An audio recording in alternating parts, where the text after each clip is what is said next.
हरे नमः. धर्माचा जणू मूर्तिमान पुतळा, भासे जना भूवरी, दीक्षा देऊनि जो जगतिया, बद्धास हो उद्धरी. वाणी नेवदता भागवती कथा, व्यासा प्रती भासला, तो हा गुरुश्री जनार्दन असा, पाटांगणी शोभला. सद्गुरुनाथ महाराज की जय. हरे नमः.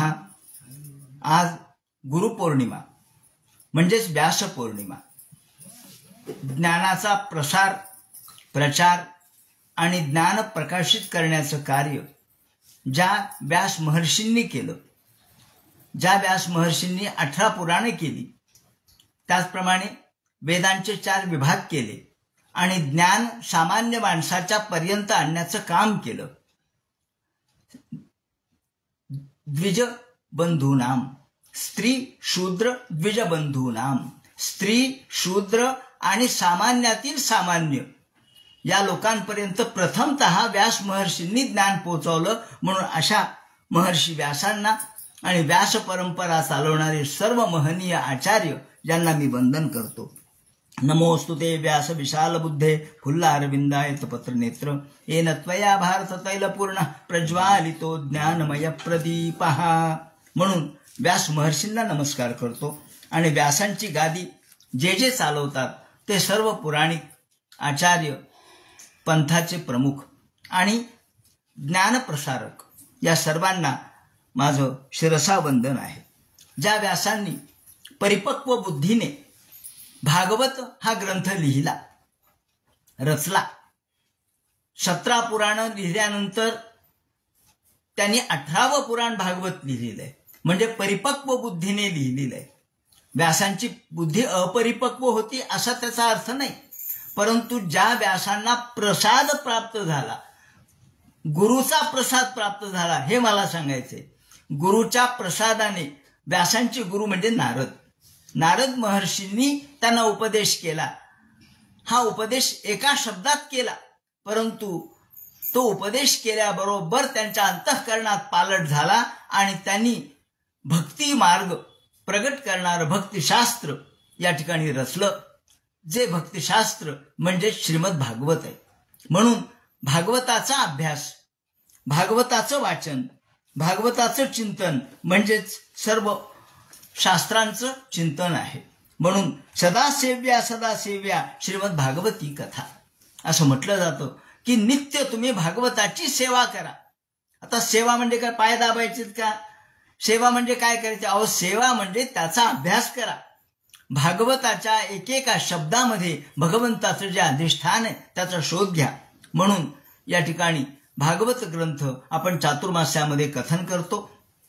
आज आपण दुसऱ्या श्लोकाला कालच प्रारंभ केलाय, त्याची सुरुवात आपण केलेली होती. आज त्याचे विवरण करूया. धर्म प्रोज्झित कैतवोत्र परमो निर्मत्सराणाम सताम. ते म्हणतात या भागवतामध्ये काय सांगितलंय. या ठिकाणी वर्णेकर नावाचे फार मोठे विद्वान होऊन गेले, ज्यांनी भागवतावर चिंतन केलेले. संस्कृतचे श्रेष्ठ अध्यापक होते, प्राध्यापक होते नागपूरकडे. त्यांनी श्रीमद भागवताचं चिंतन करताना असं म्हटलंय की पहिला तर मंगलाचरणाचा श्लोक आहे. मंगलाचरण म्हणजे एक श्लोकी भागवत आहे, एक श्लोकी ग्रंथ आहे. तुम्ही म्हणाल एका श्लोकाचा कुठं ग्रंथ असतो का? असतो. शंकराचार्यांचा एकच श्लोक आहे, त्याचा ग्रंथ आहे, त्याला ग्रंथ म्हणतात. एक श्लोकाचा सुद्धा ग्रंथ असू शकतो. एका श्लोकामध्ये सुद्धा ग्रंथा एवढी क्षमता असते. तर भागवताचा पहिला मंगलाचरणाचा श्लोक म्हणजे एक श्लोकी ग्रंथ आहे. तर दुसरा आणि तिसरा श्लोक हे भागवत म्हणजे काय हे सांगणारं, हे विवरण करणारं हे शास्त्र आहे. आणि म्हणून याला त्यांनी ग्रंथस्तुती करणारं प्ररोचना असा शब्द वापरलाय. ते म्हणतात दुसरा आणि तिसरा श्लोक हा प्ररोचन आहे. प्ररोचना म्हणजे स्तुती. भागवतात काय सांगितलंय याचं अगदी गणांत स्वरूप, थोडक्यात स्वरूप दुसऱ्या आणि तिसऱ्या श्लोकात सांगितलं. आणि म्हणून त्याला हे स्तुतिरूप असलेली प्ररोचना सांगताना धर्म भागवतात सांगितलाय. पण एवढं म्हणून चाललं नाही. कोणता धर्म सांगितलाय? प्रोज्झित कैतवोत्र परमो, परमधर्म सांगितलाय. परमधर्म, श्रेष्ठ धर्म. मग श्रेष्ठत्व कशावर ठरतं? तर ते म्हणतात श्रेष्ठत्व यावर ठरतं की परमत्वे हेतु प्रकर्षणोज्जित कैतवम फलाभिसंधी लक्षणम कपटे यस्मिन् सा, ज्यामध्ये कपट नाही, खोटेपणा नाही, फसवेगिरी नाही. आजकाल लोक खोटं बोलून लोकांना आपल्या धर्मामध्ये घेतात, फसवतात. फसवल्यानंतर लक्षात येतं की हे मोठमोठे लोक सुद्धा फसतात. हा धर्म फसवणारा नाही. मग तो धर्म कसा आहे? ते म्हणतात कैतवम. कैतव शब्दाचा अर्थ अनेक आहेत. यामध्ये फसवेगिरी हाही अर्थ आहे, खोटेपणा हाही अर्थ आहे. पण श्रीधराचार्यांनी त्याला फलाभिसंधी लक्षणम कपटम असं म्हटलंय. फलाभिसंधी, फलाची इच्छा, फलेच्छा, काहीतरी पाहिजे म्हणून भागवत नाहीये. भागवत हे निरीच्छ मनाने ऐका. तुम्हाला भागवत ग्रंथ म्हणजे कल्पतरू आहे, पण हा कल्पतरू तुमच्या मनातल्या इच्छा पूर्ण करणार आहे. तुमची जी जी इच्छा आहे, सांसारिक इच्छाही पूर्ण करेल, प्रापंचिक इच्छाही पूर्ण करेल, पारमार्थिक इच्छाही पूर्ण करेल. पण सांसारिक इच्छेमध्ये काय अर्थ आहे? सांसारिक इच्छेमध्ये काय अर्थ आहे? कसा? अहो, एक लहान मुलगा होता. हा लहान मुलगा 6-7 वर्षाचा रडू लागला. एवढा रडू लागला. रडताना एका माणसाने पाहिलं, अरे का रे बाळा, का रडतो? अहो, माझे 10 रुपये हरवलेत म्हणले, म्हणून मी रडतो. 10 रुपये हरवले? बरं, कुठे हरवले? काय की म्हणले, मी चाललो होतो आणि माझ्या खिशातून पडले, म्हणून मला रडू यायले. मग ते म्हणे, तुला 10 रुपये पाहिजेत का? घे. त्याने खिशातून 10 रुपये काढले, त्याला दिले. आता रडणं थांबाव ना. थोडा वेळ थांबला, तो पुन्हा रडायला लागला. तो महात्मा म्हणला, का रे बाळा, आता का रडतो? ते म्हणे, माझे 10 रुपये हरवले होते. मग होते तर तुला दिले ना? नाही, पहिले 10 असते तर आता 20 झाले असते, म्हणून मी रडू लागलो. मग पुन्हा 20 दिले तर काय होईल? तदपि द्व्यंगुलम न्यूनम. काही म्हटलं तरी माणसाचे 2 बोट कमीच आहे. म्हणून माणसाची सांसारिक इच्छा कधीच पूर्ण होत नाही. माणसाला वाटतं, नाही नाही, असं असतं तर बरं झालं असतं. अहो, प्लॉटची किंमत काय आली? प्लॉटची मग काय, कोणत्या प्रकारच्या मोजमापाने तुम्ही केली? म्हणजे लांबी रुंदी एवढी होती, मग त्याला इतके घनफूट किंवा इतकं स्क्वेअर फूट आपण दिलं. म्हणजे किती स्क्वेअर फूट दिले? म्हणजे 1000 रुपये स्क्वेअर फूट. अरे काय, आज त्याचा 1200 भाव झाला ना. अरे 200 गेले माझे, प्रत्येक फुटामागं 200 गेले. मग रडू लागला. सांगायचं तात्पर्य असं की माणसाला, अहो, इच्छा ह्या सततच नष्ट होत नसतात, त्या वाढतच राहतात. म्हणून आशा नेहमी तरुण आहे असं म्हणतात. आशा कधी म्हातारी होत नाही. आशा नेहमी तरुण आहे. ही आशा ही परमम दुःखम नैराश्यम परमम सुखम असं जे पिंगला वेश्या म्हणते, त्याचं कारण हे आहे की माणसाची आशा कधी नष्ट होत नाही. सतत माणूस अपेक्षा करत राहतो. म्हणून ते म्हणतात, ही अपेक्षाच बाजूला ठेवा. ही फलाभिसंधी रहितम. काही फळाची अपेक्षाच ठेवू नका, म्हणजे तुम्ही सुखी व्हाल. मग तुम्हाला सुखाचा मंत्र दिलाय की नाही? भागवतकारांनी दिलाय. पण हा मंत्रच आम्ही विसरलो. सुखाचा मंत्र काय? तर आम्ही निरपेक्ष वृत्तीने भगवंताची सेवा केली पाहिजे. म्हणून कपट म्हणजे खोटेपणा जसा आहे तसा कपट म्हणजे लपवाछपवी जशी आहे तशी कपट म्हणजे काहीतरी हेतू ठेवून काम करणे म्हणजे सुद्धा कपटच आहे. काहीतरी हेतू ठेवून एखाद्याला बोलणं हे देखील कपट आहे. तू मनातला हेतू सांगितला नाही आणि दुसरं गोड गोड बोलत राहिला. आपण म्हणतो ना की बगल में छुरी, मुख में राम, बगल में छुरी. तोंडात फक्त राम नाम, पण अंतःकरणात काय सांगायचंच नाही. हे देखील कपटच आहे. आणि म्हणून ते म्हणतात हा भागवतातला धर्म निष्कपट आहे. तो सरळ आहे, तो वाकडा नाही. आणि उज्जितम प्रोज्झित शब्दाचा अर्थ सांगताना ते म्हणतात प्रकर्षणोज्झित. प्रकर्षेण विशिष्ट प्रकारे अधिक पद्धतीने प्रशब्देन मोक्षाभिसंधी रपी निरस्ताः. प्रशब्द जो वापरला प्रोज्झित मध्ये प्रउज्झित. तर का बरं प्रोज्झित म्हटलं, उज्झित म्हटलं चाललं असतं, पण नाही, ते म्हणतात प्रोज्झित. इथं जो प्रशब्द वापरला तो प्रशब्द आला. त्याचं कारण मोक्षाची सुद्धा अपेक्षा भागवतकारांनी केलेली नाही. त्याला जीवनमुक्त अवस्था म्हणतात. तयाही कार्य करणे उरले असे लोका लागी. माऊलींनी म्हटलंय, अहो एखाद्याला मुक्ती प्राप्त झाली, ते म्हणे झाली, तरी सुद्धा संत म्हणतात आम्हाला समाजासाठी काम करायला येऊ द्या. ते म्हणतात की तहानलेल्या माणसासाठी जसं पाणी निर्माण झालंय, किंबहुना अर्थाची या लागी पाणी आराईले असे जगी, तैसे दुःखिताचे भागी जिणे जयाचे. स्वतःसाठी जगत नाहीत संत, समाजासाठी जगतात. आणि म्हणून याला म्हणतात जीवनमुक्त स्थिती. अहो मुक्त तर कुणी होईल हो, मुक्त आत्मस्थिती सांडवेन. तुकाराम महाराजांनी उगं म्हटलं नाही. ते म्हणतात अहो मोठमोठ्या लोकांना मी ज्ञान सांगणार आहे, मुक्ताला सुद्धा आत्मस्थिती सांडवायला लावीन मी आणि कार्य करायला लावीन. तेव्हा असे हे श्रेष्ठ दर्जाचे संत महात्मे यांचा धर्म या ठिकाणी सांगितलाय. म्हणून ते म्हणतात की प्रोज्झित कैतवोत्र परमो निर्मत्सराणाम सताम.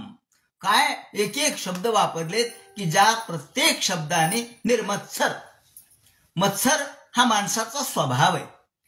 मत्सर हा उद्भूत स्वभाव आहे, जन्मभूत आहे. प्रारंभापासूनच आपल्या जन्माला आल्यापासूनच माझं तुझं मत्सर चालूच असतो. पण हा जो धर्म आहे तो निर्मत्सर असा प्रकारचा धर्म आहे.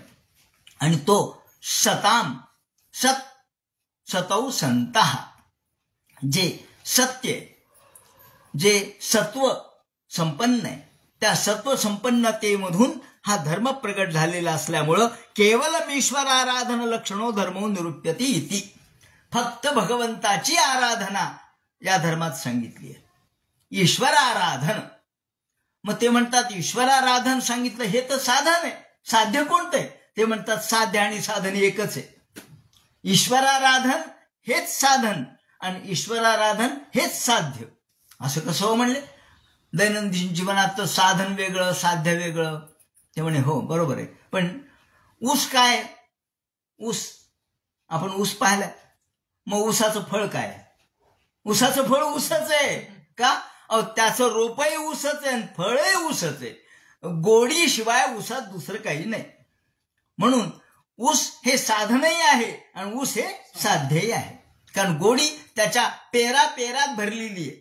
म्हणून ज्याप्रमाणे ऊस हा सर्व बाजूनी मधुर गोड आहे, त्याप्रमाणे हा धर्म साधनाच्या दृष्टीने देखील ईश्वराराधन आणि साध्याच्या दृष्टीने ईश्वराराधन. इथं साधन आणि साध्य एकच आहे. आणि हे मात्र अधिकारी त्यासाठी पाहिजे. मग ते म्हणतात अधिकारी जर पाहिजे तर अधिकारी तोपी धर्मस्य परमत्वामाह. या ठिकाणी श्रीधराचार्यांच्या एकेका टीकेचा संदर्भ मी मुद्दाम देतोय, कारण ही बारीक सारीक गोष्ट आपल्या पाहताना लक्षात येत नाही की यांनी काय म्हटलंय की अधिकारी पाहिजे. मग भागवताचा अधिकारी कोण? निर्मत्सराणाम. निर्मत्सर जो आहे तो याचा अधिकारी आहे. पहा, भागवताचा अधिकारी कोण? जो निर्मत्सर आहे, जो सत्वसंपन्न आहे, जो सत्वनिष्ठ आहे, जो सत्यनिष्ठ आहे, तो याचा अधिकारी आहे. निर्मत्सराणाम. मग निर्मत्सरत्व म्हणजे काय? तर परोत्कर्षासहनम. दुसऱ्याचा उत्कर्ष सहन न होणं म्हणजे मत्सर. मत्सर म्हणजे काय हे सुद्धा सांगितलंय त्यांनी. समोरच्या माणसाचा उत्कर्ष सहन नाही झाला. काय झालं म्हणले? कशामुळे दुःखी आहेत? काय नाही हो म्हणले. काय करावं? समोरच्यानी 4 व्हीलर घेतली, माझ्याकडे साधी 2 व्हीलर नाही. मग तू दुःखी का होतोस? प्रत्येकाच्या दैवाप्रमाणे प्रत्येक जण जगत असतो. समोरच्या माणसाचा उत्कर्ष तुला सहन होत नाही हा तुझा दोष आहे, त्याचा दोष नाही. म्हणून निर्मत्सराणाम परोत्कर्ष सहनम मत्सर शब्द त्यांनी वापरलाय. म्हणजे मत्सर म्हणजे काय? द्वेष. मत्सर या ठिकाणी अंतःकरणातले हे दुर्गुण आहेत. अंतःकरणातल्या दुर्गुणांनी भागवत कळत नाही. अंतःकरणातले दुर्गुण बाजूला ठेवा, तुम्हाला भागवताचा तुम्ही अधिकारी व्हाल. म्हणजे भागवत ग्रंथाच्या या भक्तिशास्त्राचा अधिकारी कोण हे सांगताना त्यांनी आपल्या मत्सराला बाजूला ठेवायला सांगितलंय. अंतःकरणातले काम, लोभ, मत्सर आदी शत्रू बाजूला ठेवायला सांगितले. कारण आमच्या अंतःकरणातील दुरीत बाजूला केल्याशिवाय आम्हाला चांगल्या गोष्टीचं प्रस्थापना करता येणार नाही, चांगल्या गोष्टीची स्थापना करता येणार नाही. म्हणून तद्रहितानाम निर्मत्सराणाम परोत्कर्ष सहनम मत्सर तद्रहितानाम म्हणजे मत्सर रहित म्हणजे निर्मत्सर. आणि सताम भूतानुकंपिनाम. सताम म्हणजे काय? सत कोणाला म्हणायचं? तुकाराम महाराजांनी सुद्धा संत सत या शब्दाची व्याख्या करताना भूतांची अनुकंपा, भूतांबद्दलची दया, दया तिचे नाव भूतांचे पालन आणि निर्दळन कंटकांचे. भूतांचे पालन, दया कशाला म्हणायचं? भूतानुकंपा कशाला म्हणायचं? समाजाबद्दल, जीवाबद्दल कोण्याही जीवाचा न घडो मत्सर. इथं सुद्धा मत्सर शब्द आहे. वर्म सर्वेश्वर पूजनाचे. हे कोणत्याही जीवाचा मत्सर घडू नये, कोणत्याही जीवाचा द्वेष घडू नये म्हणजे भूतानुकंपा. आणि या भूतानुकंपाला त्यांनी सताम शब्द वापरलाय. सत म्हणजे काय? तर सत म्हणजे जीवाबद्दलचं अंतःकरणातलं प्रेम. अनुकंपा, अनुकंपा म्हणजे दया. तुकाराम महाराजांनी सुद्धा दयेबद्दल अतिशय सुंदर शब्दांनी आपली व्याख्या अभंगातून मांडलेली आहे की दया अंतःकरणात दया करणी जे पुत्रासी तेची दासा आणि दासी. तुका म्हणे सांगू किती तोची भगवंताची मूर्ती. दयेबद्दल खूप ठिकाणी विवरण केलेलं आहे. आणि ही दया अंतःकरणाची समाजाबद्दल, स्वतःला दुःख झालं तर माणूस दुःखी होतो, पण समोरचा माणूस दुःखी झाला तर आपण जेव्हा दुःखी होऊ त्याला भूतानुकंपा म्हणतात. म्हणून आपण म्हणतो की नवनीतापेक्षा संतांचं हृदय श्रेष्ठ आहे. कारण नवनीतामध्ये तरी सज्जनस् हृदय नवनीतम यद्वदन्ति कवयस्तदलीकम अन्यदेह विलसत् परितापात सज्जनो द्रवती नो नवनीतम. नवनीताला स्वतःला जेव्हा गरम करू आपण तेव्हा ते पघळतं, पण संत नवनीतापेक्षा श्रेष्ठ आहेत. का? तर त्यांना दुसऱ्याच्या दुखे दुखावे, दुसऱ्याच्या सुखे सुखावे. ज्यांना दुसऱ्याचं दुःख, तुका म्हणे न डोळा न देखवे ऐसा एकांत परपिणे चित्त दुःखी होते. न देखवे डोळा ऐसा हा आकांत परपिढे चित्त दुःखी होते. दुसऱ्याच्या पिढेने चित्त जर दुःखी झालं तर तुम्ही त्याला संत म्हणा. सताम, सताम शब्दाची व्याख्या भागवतकारांनी सांगितली भूतानुकंपा. तेव्हा ही जी अनुकंपा आहे, अंतःकरणामध्ये वाटणारी करुणा आहे. म्हणून तर रामदास स्वामींनी करुणाष्टके लिहिली. का लिहिली हो? समाजाबद्दलची करुणा होती म्हणून अष्टकं लिहिली. ही करुणाष्टके कोणतेही संत असो, कोणतेही साधू असो, हे सगळे सारखेच आहेत. ते दिसायला वेगवेगळे असतील, नावं वेगळे असतील, त्यांचे धर्म वेगळे असतील, त्यांच्या परंपरा, त्यांचे पंथ वेगळे असतील, पण सगळे साधू, सगळे संत एकच. का? संत जरी वेगळाले तरी अंतःकरणी ते सगळे एकच आहेत. ज्याप्रमाणे भूतानुकंपा एवं कर्मकांड विषयेभ्य शास्त्रेभ्य श्रेष्ठ मुक्त. ते म्हणतात आता या परमधर्म जो सांगितलाय त्या परमधर्माला, श्रेष्ठत्व धर्माला ज्ञान सांगत असताना, धनप्रसाद द्यायचे, ज्ञान सांगत असताना ते म्हणतात की हा श्रेष्ठ कशामुळे मानायचा? तर श्रेष्ठ यामुळं की इतर जे कांड आहेत, त्रिकांड विषयो वेदा, वेदामध्ये 3 गोष्टी सांगितल्यात. कर्मकांड सांगितलंय, ज्ञानकांड सांगितलंय, उपासनाकांड सांगितलंय. वेद श्रेष्ठच आहेत, पण वेदामध्ये भक्ती सांगितलेली नाही. वेदात भक्ती नाहीये. म्हणून ते म्हणतात भक्ती हा मार्ग सर्वांचा मार्ग आहे. सर्व लोकांना अंतःकरणात सहजपणाने अनुसरता येणारा मार्ग कोणता आहे तर भक्ती आहे. म्हणून तो श्रेष्ठ आहे. जो सर्वसामान्यांचा आहे तो श्रेष्ठ आहे. जो विशिष्ट लोकांचा आहे ते तर काय विमानाने जातील म्हणले, हेलिकॉप्टरने जातील, पण सामान्याने कसं जावं ते म्हणतात भक्ती मार्गाने. ज्ञानकांड विषयेभ्योपि श्रेष्ठ माह. ज्ञानकांडापेक्षा कर्मकांडापेक्षा सुद्धा भक्ती श्रेष्ठ आहे. कारण भक्तीमध्ये सामान्यांना अधिकार आहे, सामान्य लोक त्याचे अधिकारी आहेत. आणि म्हणून ते म्हणतात की हा धर्म श्रेष्ठ आहे. या धर्माने आपल्याला भगवंतापर्यंत पोचता येतं. धर्म प्रोजित कैतवोत्र परमो निर्मत्सराणाम सताम वेद्यम. वेद्यम जाणण्यासारखं काय, काय जाणावं, काय जाणावं. अहो म्हणले एक जण विचार करत बसला. म्हणले का सचिंत बसलात? काय नाही म्हणले. काय विचार करायला? आजकाल लोक मोबाईलच पाहत राहतात. काहीच नाही, उगा मोबाईल पाहायचं. काय कर, काही नाही, सहज पाहायला. अहो काय पाहायला तू सहज? हे जसं निरर्थक आहे, उग या सर्फिंग करत राहायचं. तसा हा ग्रस्त बसला.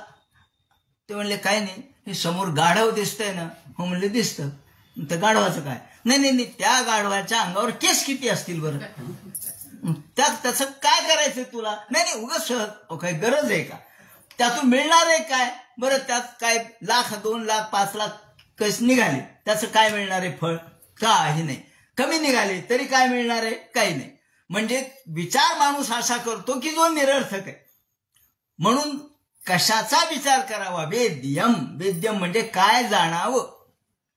त्यांनी वर्णन यासाठी केलं, वेद्यम शब्द यासाठी वापरलाय की याच्यापूर्वी कणाद जे महर्षी होऊन गेले त्यांनी कणाला महत्व दिलं, अणूला, की या जगात काही नाही, फक्त अणू आहे. देव सुद्धा मानत नव्हते ते कणाद ऋषी, देव मानत नव्हते. आणि गंमत अशी की रस्त्यावर पडलेल्या धान्यावर जीवन जगत होते म्हणून त्याला कणाद नाव पडलं. कण उचलून खात होते बाजारात पडलेले, कोणाचाही अधिकार नसलेले कण घ्यायचे, त्याचं पीठ भाकरी करायची आणि खायचे. याला म्हणतात कणाद. मोठेच होते, वादच नाही, पण देव मानायचं नाही. ते मृत्यूशय्येवर पडले आजारी. लोक म्हणले अहो देवाचं नाव घ्या, देवाचा पी लव पी लव पी लव म्हणून मृत्यू पावले. कण, फक्त कण आहे म्हणले, परमाणू आहे, दुसरं काही नाही. देव नाहीये, परमाणू आहे. पण ते म्हणतात असे जे त्यांनी वेद्यम जाणायचं काय तर कण जाणा, परमाणू जाणा, ऍटम जाणा असं म्हटलं. पण ऍटम जाणा हे ठीक आहे, पण तो जड आहे ना. परमाणू जरी किती झाला तरी त्याला स्वतःच चैतन्य शक्ती आहे का? नाही. मग तुम्ही जडाचं काय नादी लागले? म्हणून वेद्यम शब्द वापरलाय. वेद्यम जाणायचं काय हे कळलं पाहिजे. 9 द्रव्य आहेत. या ठिकाणी 9 द्रव्याचे विवरण आपल्या शास्त्रामध्ये केलेलं आहे. कोणते 9 द्रव्य आहेत? वैशेषिकांनी भौतिक शास्त्राच्या दर्शनातून हे 9 द्रव्य मानले मुख्य. या सगळ्या विश्वामध्ये दुसरं काहीच नाही. 9 गोष्टी आहेत. पंचमहाभूत हे 5, त्यानंतर आत्मा, दिग, काल आणि मन. आत्मा, दिग, काल आणि मन. इथं देवाचं नावच नाहीये. देव मानलाच नाही त्यांनी वैशेषिकांनी. ते म्हणतात एवढे 9 द्रव्य आहेत, याच्या पलीकडे या विश्वात काही नाही. कोणी म्हणतात 24 गुण आहेत फक्त, बाकी काही नाही. ते म्हणतात हे जरी खरं असलं तरी हे सगळे जड आहे. कारण पंचमहाभूतांची उत्पत्ती कुठून झाली याचा विचार करा ना. आकाश काय आपोआप स्वतः निर्माण झालं का? नाही. त्याच्या मागं आपल्याला महत्त्व दिसतं, त्याच्या मागं आपल्याला माया दिसते, मायेच्या मागं ब्रह्म दिसतं. त्याचा विचार करणार की नाही? तुम्हाला आजचं दिसतं, पण आजच्या मागे जा. म्हणून वेद्यम, काय जाणावं हे कळलं पाहिजे. म्हणून ते म्हणतात वेद्यम. जाणायचं काय? वास्तव. वास्तव जाणा. आपण आज वास्तव म्हणजे रियालिटी म्हणतो, वास्तव, पण त्या अर्थाने नाही. वास्तव म्हणजे वस्तुतत्व जाणा. वस्तुतत्व कोणतं आहे तर ते म्हणतात वस्तुनः जीव. वस्तूच्या दृष्टिकोनातून जीव हे अंशात्मक भगवान आहे, अंशरूपाने, थेंब रूपाने. समजा थेंब पडला, हा थेंब सुद्धा जलच आहे तत्वाच्या दृष्टीने. आणि सागरही जलच आहे तत्वाच्या दृष्टीने. तसं तत्व आमच्यामध्ये आहे. तत्वमसी आपण काय म्हणतो, तत्वम असी, तू तो आहेस. हो आहे ना, पण त्याचं ज्ञान अनुभूती आपल्याला नसल्यामुळं आपण स्वतःला विसरतो. म्हणून ते म्हणतात वस्तुना जीवा हा अंशात्मक अंश. वस्तुना दुसरी वस्तू कोणती आहे, शक्ती ही माया, भगवंताची आत्ममाया, आत्मशक्ती. माया आणि ब्रह्म काही वेगळे नाहीत. माया आणि ब्रह्म एकच आहे. का तर ते म्हणतात माया आणि ब्रह्म वेगळे असू शकत नाहीत, दोघही एकच आहेत. स्त्री पुरुष नामभेदे शिवपण एकले नांदे, दोन्ही एकच आहेत. म्हणून माऊलींनी सुद्धा त्यांच्या अमृतानुभवामध्ये जे सुरुवातीला 5 श्लोक संस्कृत मधले लिहिलेले ते करत असताना त्यांनी जीव आणि शिव किंवा माया आणि ब्रह्म यांचं ऐक्य प्रगट केलेलं आहे. माया ब्रह्माचं ऐक्य प्रगट करताना ते म्हणतात की या ठिकाणी वेगळेपणा दोघांच्या मध्ये नाही, दोघेही एकच आहेत. दोघांनीही एकमेकांच्या सोबतच संसार जसा स्त्री पुरुषांनी करावा त्याप्रमाणे केलेला आहे. आणि म्हणून ते म्हणतात की या जगाचा उत्पत्ती स्थिती आणि लय करण्याचं कार्यशक्ती जी आहे ती माया आहे. आणि कार्य हे आपल्याला दिसतं, कारण दिसत नाही. पण शक्ती आपल्यातच असते. जशी आपल्याला एखादी वजन उचलायचंय, एक 10 किलोचं वजन उचलायचंय तर आपण उचलतो, पुन्हा वजन जागेवर ठेवतो. एखादं काम करायचंय तर आपण ती शक्ती वापरतो. ती शक्ती कुठून आली, आपल्यातूनच आली. गेली कुठं, आपल्यातच गेली. शक्ती आली आपल्यातच आणि गेली आपल्यातच. शक्ती काय वेगळी आहे काय? माणूस आणि माणसाची शक्ती, वस्तू आणि वस्तूची वस्तुशक्ती ही वेगळी नाही, ती एकात्म आहे. ती वेगळी असू शकत नाही. त्याचं कारण असं की माया आणि ब्रह्म हे एकरूप आहे. म्हणून वस्तुशक्ती, शक्तीच्या दृष्टिकोनातून वस्तुशक्ती म्हणजे माया, अंशात्मक शक्ती म्हणजे जीव, आणि वस्तुतः कार्य म्हणजे या ठिकाणी जे कारण आहे त्याच्या मागचं ते मुख्य ब्रह्म आहे. आणि हे विश्व कार्य झालेलं आहे. या दृष्टीने आपल्याला या वेद्यम वास्तव, हे वास्तवाचा अर्थ कळला पाहिजे. हे वास्तव आपण जाणलं पाहिजे. म्हणून शिवदम तापत्रयोन्मूलनम, हे शिवद आहे. शिव म्हणजे कल्याणकारक आहे आणि तापत्रय नष्ट करणार आहे. 3 तापापासून आपली मुक्ती करून देणार आहे. पण त्याच्यासाठी आपल्याला इच्छा होणं महत्वाचं आहे. भागवत ऐकण्याची इच्छा हा आपोआप होणार नाही. ते म्हणतात शिवदम परम सुखदम. शिवद म्हणजे काय तर परम सुख प्राप्त करून देणारं हे भागवत आहे. अधिदैविक, अधिभौतिक आणि आध्यात्मिक या 3 तापापासून मुक्त करणार आहे. अनेकदा आपले प्रतिबंध असतात, काही भूत प्रतिबंध, काही वर्तमान प्रतिबंध, काही भविष्यात प्रतिबंध. आणि या प्रतिबंधामुळे आपल्याला इच्छा असूनही एखादं काम करता येत नाही. किती मोठा गुरु असो, पण शिष्य सुद्धा जरी तेवढ्या पातळीचा असला तरी त्याला गुरुचा साक्षात्कार अंतःकरणामध्ये जो व्हायला पाहिजे तो काही वेळेला होत नाही. का होत नाही ते म्हणतात अनेक प्रतिबंध त्याच्या मागे कारणीभूत असतात. यामध्ये एक संन्यासी होता असा एक दृष्टांत दिलेला आहे. एक संन्यासी होते आणि हे संन्यासी यांनी गुरु केले आणि गुरु केल्यानंतर योग्य वेळेला मंत्रोपदेश घेतला. त्याप्रमाणे गुरुनी सांगितल्याप्रमाणे मंत्राचा जपही चालू झाला. ब्रह्मचिंतन करायला गुरुनी सांगितलं तेही केलं, पण त्यांना काही साक्षात्कार होईना. प्रत्येक वेळेला यायचे, नमस्कार करायचे. असंच गुरुपौर्णिमेला ते आले. गुरुला म्हणले, सगळे शिष्य वगैरे निघून गेल्यानंतर म्हणले, महाराज मी तुमचा गुरुमंत्र घेऊन 1 वर्ष झालं. मी ब्रह्मचिंतन तुम्ही म्हणता तसं करतो, पण मला साक्षात्कार काही होईना. का होत नाही? अंतःकरणामध्ये काहीतरी किलमिश आहे, काहीतरी मनात आहे, संशय आहे असं वाटायला लागतं. आणि या संशयाचा निराश काही होत नाही. चित्त जागेवर आणावं पण चित्त काही जागेवर बसत नाही. म्हणले काय कारण आहे? गुरु फार तयारीचे होते. ते म्हणले सांगतो.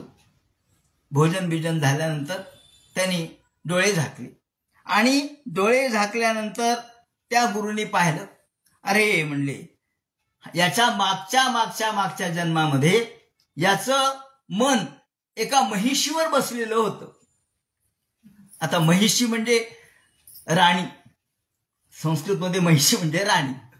राणीवर बसलेलं होतं आणि त्यामुळं याच्या मनामध्ये अजूनही तीच आहे, कारण मन बदलत नसतं. पूर्वरूपेण संशती, नारदाने सांगितलंय की मन हे हजारो वर्षापासून, हजारो जन्मातलं एकच आहे, ते बदलत नसतं. जेव्हा नारदाने उपदेश केला तेव्हा त्याने सांगितलं प्राचीन बरीला की पूर्वरूपेण संशती मन एव मनुष्याणाम. माणसाचं मन हे पूर्व रूपापासून तेच असतं. त्यावेळेला तो जो संस्कार झाला महिषीच्या प्रेमाचा, तो काही आता अजून बाजूला पडला नाही, त्याच्यात त्याचं मन अडकलेलंच. मग त्यांनी सांगितलं तू असं कर म्हणले. आता इथं त्यांनी विनोदाने असं म्हटलं की महिषीवर चित्त ठेव. तर मग महिषी म्हणजे म्हैस का महिषी म्हणजे राणी? तर ते म्हणले मग आता जाऊ दे, तू महिषीचं चिंतन कर. असं केल्यानंतर मग मला पुढे येऊन सांग म्हणले काय घडलं ते. मग त्यांनी महिषीवर चित्त स्थिर करायला सुरुवात केली आणि एकदम त्याच्या मनात पालट झाला. सांगायचं तात्पर्य असं की आपल्या मनातल्या ज्या सुप्त वासना असतात त्या आपल्याला आजही कळत नाहीत, पण त्या कुठेतरी सूक्ष्म प्रमाणामध्ये आपल्या अंतःकरणात राहिलेल्याच असतात. त्याचा निराश झाल्याशिवाय, आयुर्वेदात नाही का, आधी तुमच्या पंचकर्म करतात, तुमच्यामधले दोष काढून टाकतात. पंचकर्म केलं म्हणजे सगळे दोष निघतात आणि मग औषधी योजना. ॲलोपॅथीतली गोष्ट वेगळी, आयुर्वेदातली वेगळी. तसं तुमच्यामधले जे काही दोष आहेत, मग ते वमन असो, विरेचन असो, बस्ती असो, यातून काढून टाकायचे आणि मग औषध लागू पडतं. तेव्हा मनाचे सुद्धा दोष आधी आपल्याला बाजूला काढावे लागतात. म्हणून ते म्हणतात की प्रतिबंध, भूत प्रतिबंध, भविष्यत प्रतिबंध अशा अनेक असतात आणि म्हणून आपल्याला ब्रह्मसाक्षात्कार होत नाही. याप्रमाणे ते म्हणतात आपल्याला ज्ञान, भगवंताचा साक्षात्कार त्यामुळे घडत नाही आणि त्यासाठी श्रवण आवश्यक आहे. पहिलं साधन काय सांगितले तर श्रवण. श्रीमद भागवते महामुनी कृते, हे तापत्रयोन्मूलनम, तिन्ही तापत्रय नष्ट करणारं हे भागवत आहे. आणि महामुनी श्री नारायणस्तेन प्रथमं संक्षेपतः कृते. महामुनी कृते, श्रीमद भागवते महामुनी कृते, हे भागवत महामुनींनी केलेलं आहे. कुणी केलंय ते म्हणतात महामुनीही श्री नारायणस्तेन प्रथम संक्षेपतः. पहिल्यांदा हे भागवत भगवंतांनी सांगितलं हंसरूपाने सनक सनंदनाला हे ज्ञान सांगितलं. म्हणून महामुनी कृते म्हणजे प्रत्यक्ष नारायणाने. महामुनी शब्द इथं केवळ व्यासांना नाही वापरला, नारायणाला सुद्धा वापरलाय. म्हणून प्रथम संक्षेपतः अर्थात संक्षेप रूपाने सांगितलं. हंसः, तो मी आहे. सोहम हंसः, हे ज्ञान सांगितलं. देवताकांड विषय गतम श्रेष्ठमाह. आणि म्हणून या पुढे याचा विस्तार होत गेला. म्हणून महामुनी कृते, म्हणून त्यांनी पहिल्यांदा नारायणाने हे सांगितलं. आदि नारायणाने हे बीजारोपण केलेलं आहे. आदि नारायणाने हे बीज पेरलं सनक सनंदन सनातन सनत कुमाराच्या अंतःकरणामध्ये आणि तिथून याचा प्रसार झाला. त्यांनी नारदाला सांगितलं, नारदानी ब्रह्मदेवाला. याप्रमाणे भगवंतानी हे सगळं ज्ञान कुणाकुणाला सांगितलं हे त्यांनी पुढे ब्रह्मदेवानी नारदाला कसं सांगितलं इथपर्यंत सांगतात. आणि देवताकांड विषयगतम श्रेष्ठमाह, ते म्हणतात की देवताकांडतः श्रेष्ठमाहेती. ते म्हणतात देवताकांडापेक्षा याला महत्व कशामुळे, तर वेदानी किंवा वेदामध्ये आम्हाला स्वर्ग कामो यजेत. यजन का करायचं तर स्वर्ग प्राप्तीसाठी यजन करा. पण वेदापेक्षा सुद्धा भागवताला महत्व आहे, कारण भागवताने स्वर्गापेक्षा देखील श्रेष्ठ असणारा मोक्ष नाकारलाय. म्हणून भागवताला महत्व प्राप्त झालं. आणि तिथे तरी निदान काहीतरी इच्छा आहे, इथे तर सगळं निरीच्छा आहे. म्हणून ते म्हणतात अयमेव पूर्वक्रमानु, ते म्हणतात काकवर्थ इत्यर्थ श्री भागवते. भागवतानी शुद्धांतःकरण असलेला जो अधिकारी आहे तो याचा अधिकारी आहे, तो याचा खऱ्या अर्थाने अत्रानेक जन्मानुष्ठित सुकृतत्वे. त्यांनी टीकेच्या खाली जी बारीक टीका दिली आहे ती देत असताना ते म्हणतात पण भागवताची इच्छा सुकृतत्वे न मत्सरादि दोषरहित. सुकृताशिवाय भागवतात ऐकण्याची इच्छा होत नाही. सुकृत म्हणजे पूर्वपुण्य. काहीतरी पूर्वपुण्य असेल, पूर्वपुण्याचा काही अंश आमच्या गाठीशी असेल तरच भागवत ऐकण्याची इच्छा होते. आपण म्हणतो श्रवण इच्छा, ऐकायला भागवत ऐकायला जा वाटतं पण वेळच मिळत नाही. भागवत ऐकावं वाटतं, वेळ मिळत नाही. भागवत ऐका वाटतं पण धावपळ खूप आहे. भागवत ऐका वाटतं पण पण पण पण हे जे मध्ये मध्ये येतात ना ते तुमचा विक्षेप निर्माण करतात. हे पण बाजूला केला पाहिजे. म्हणून ते म्हणतात अत्रानेक जन्मानुष्ठित, हजारो जन्माचं अनुष्ठान आपण केलेलं आहे कधीतरी, म्हणून भागवताची श्रवण इच्छा होते असं टीकाकारांनीच म्हटलंय, मी मनाने सांगत नाही. अत्रानेक जन्मानुष्ठित सुकृतत्वेन मत्सरादी दोषरहिता शुद्धांतःकरणोधिकारी.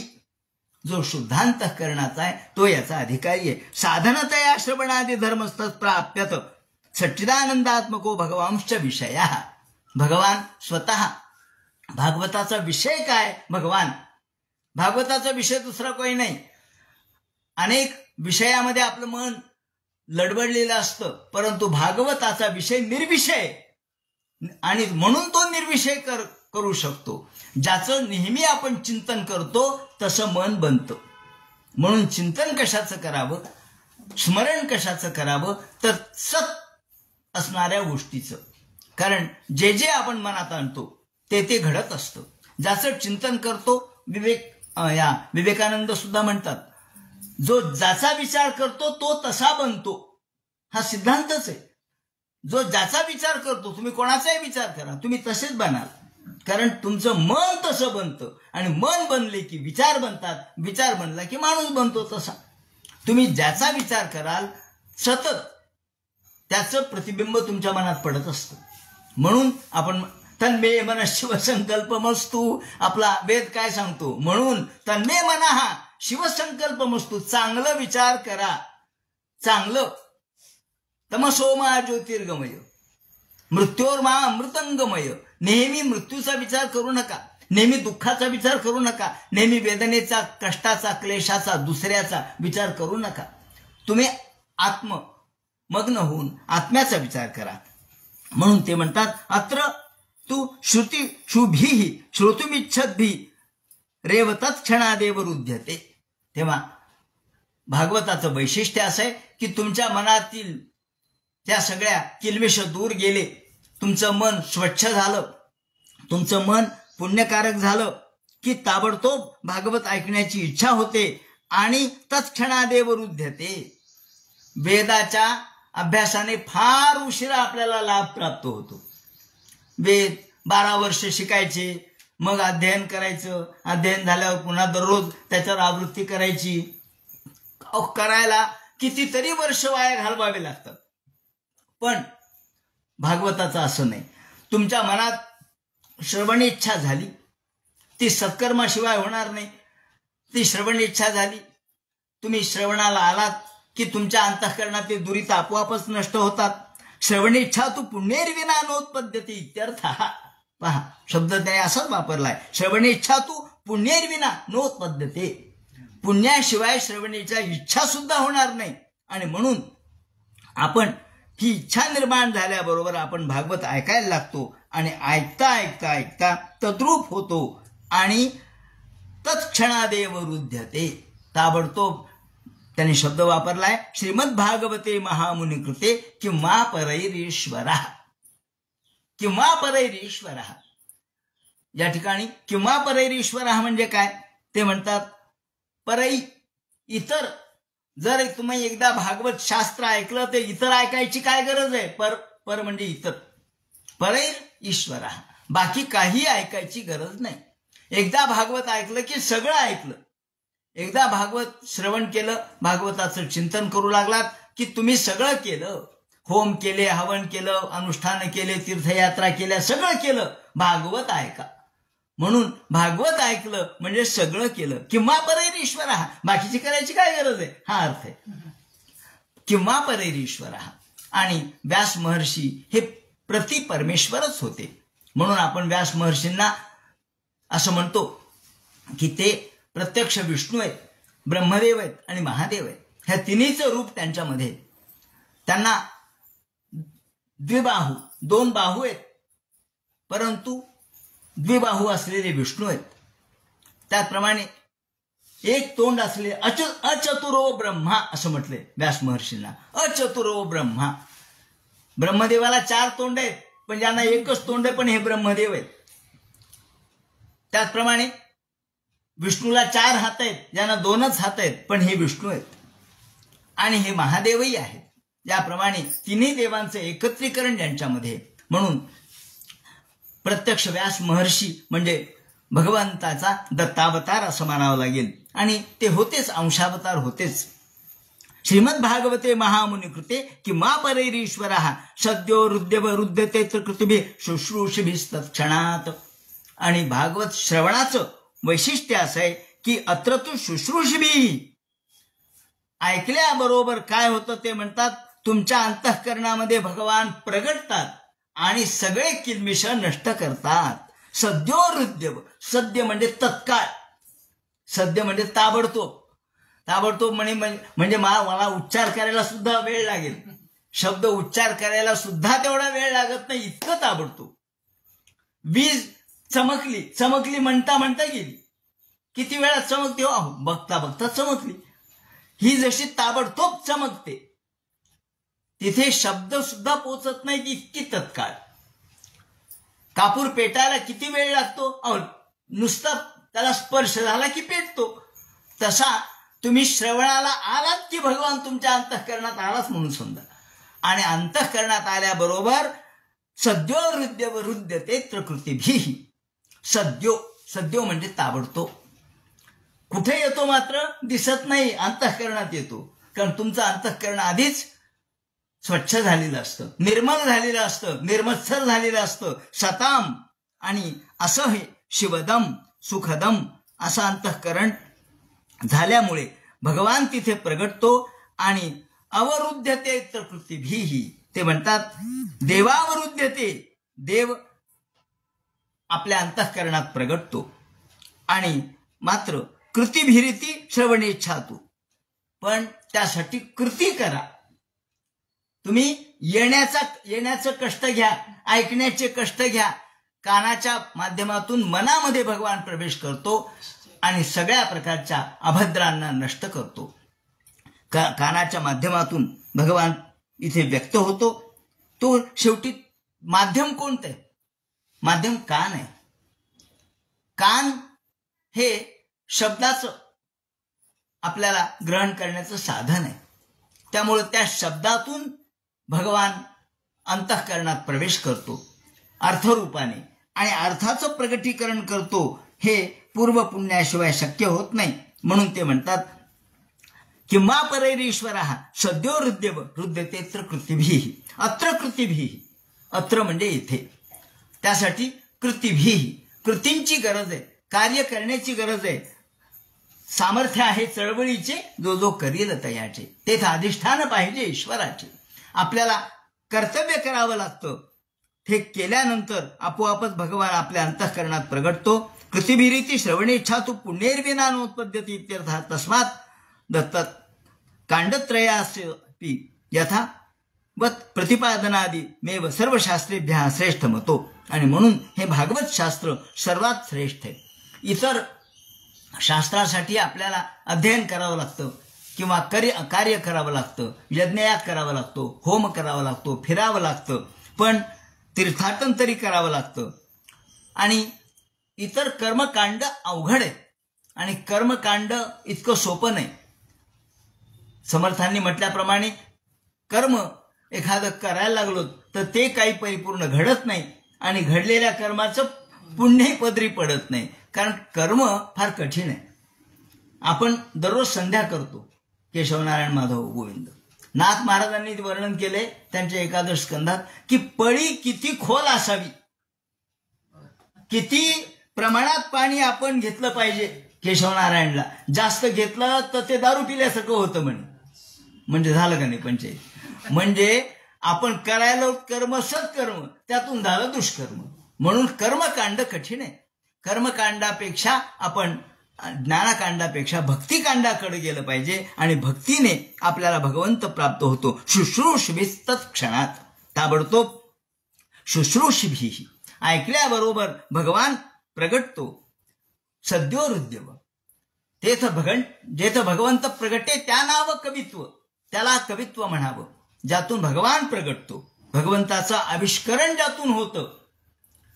भगवान शब्दाच्या द्वारे प्रगटतो बरं का, पण कोणत्या शब्दाच्या द्वारे ते म्हणतात गुरुपदिष्ट, गुरुनी सांगितलेले शब्द. अर्थात भागवत हे परंपरेने आलेले, म्हणून परंपरा खूप महत्वाची. एवं परंपरा प्रोक्तम, गीतेने सुद्धा काय सांगितलं की कुणी कोणाला सांगितलं, ही परंपरा गीतेने सांगितली की आधी हे मला कुणी सांगितलं, नंतर परंपरा कशी आली, हे सुरुवातीला ज्ञान कुणी कोणाला सांगितलं, करत करत करत सूर्याकडून जे कसं प्राप्त झालं हे त्यांनी सांगितलं.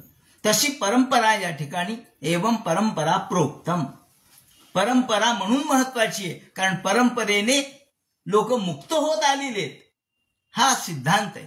परंपरेने लोक या भागवत श्रवणाने मुक्ती मार्गाला गेलेले आहेत. हा या ऐतिह्य म्हणजे इतिहासाचा अर्थ आहे. इतिहासाचं आपल्याला त्या ठिकाणी खूण आहे. म्हणून कृतिभिरीती श्रवणेच्छातू, म्हणून ते म्हणतात निखिल दुःखपूर्वक. मग या भागवताचा अधिकारी कोण हे पाहिलं, याचा संबंध काय, तर आपल्याला यातून भावकत्व प्राप्त होतं. देव कोण हे कळतं, देवाचं स्वरूप कळतं आणि जीवभाव कळतो, त्याचप्रमाणे देवभाव कळतो. आणि याचं प्रयोजन काय, तर ते म्हणतात निखिल दुःख निवृत्तीपूर्वक परमानंदावाप्ती. भागवताचं फळ काय, तर निखिल दुःख निवृत्तीपूर्वक. आपण संकल्प करतो ना, त्याप्रमाणे हा संकल्पच केलेला आहे की सगळ्या प्रकारचं दुःख नष्ट करून परमानंदावाप्तीश्च फला, परमानंदाची प्राप्ती हे याचं फळ आहे. मग आपण फळाकडे, या ठिकाणी फळ काय, कारण सामान्य माणसाची प्रवृत्ती फळाशिवाय आकर्षित होत नाही. म्हणून आपल्याला त्याने फल सांगितलंय. परपर्याय प्रयोजनम, हे याचं प्रयोजन आहे, हे याचं भगवंताच्या या ग्रंथाचं प्रयोजन सांगितलंय. ग्रंथस्य विषयेण प्रतिपादक भावः प्रयोजनेन साध्य साधन भावश्च संबंध इत्युत अनुबंध चतुष्टय. काल आपण बघितलं अनुबंध चतुष्टय म्हणजे काय, की संबंध, प्रयोजन, त्याचा अधिकारी संबंध, विषय आणि प्रयोजन, याला अनुबंध चतुष्टय म्हणतात. मग याचा अनुबंध चतुष्टय सांगताना ते म्हणतात साधनतया श्रवणादी धर्मस्थ प्राप्त सच्चिदानंदात्मको भगवंश्च विषय. याचा विषय काय, तर भगवंत हा याचा विषय आहे. याची प्रयोजन काय, तर निखिल दुःख निवृत्तीपूर्वक परमानंदावाप्तिष्ठ फला परपर्यायम प्रयोजनम, हे याचं प्रयोजन आहे. आणि ग्रंथाचा विषय काय, तर प्रतिपादक भाव. प्रतिपाद्य आणि प्रतिपादक याचा भाव हे याचं प्रयोजन आहे.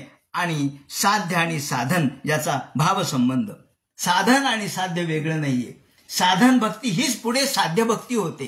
तेव्हा या संबंधीचं विवरण आपण नंतर करूच. साध्य भक्ती, साधन भक्तीचं काय वैशिष्ट्य आहे ते बघू आपण, की साधन हे साध्यरूप कसं होतं.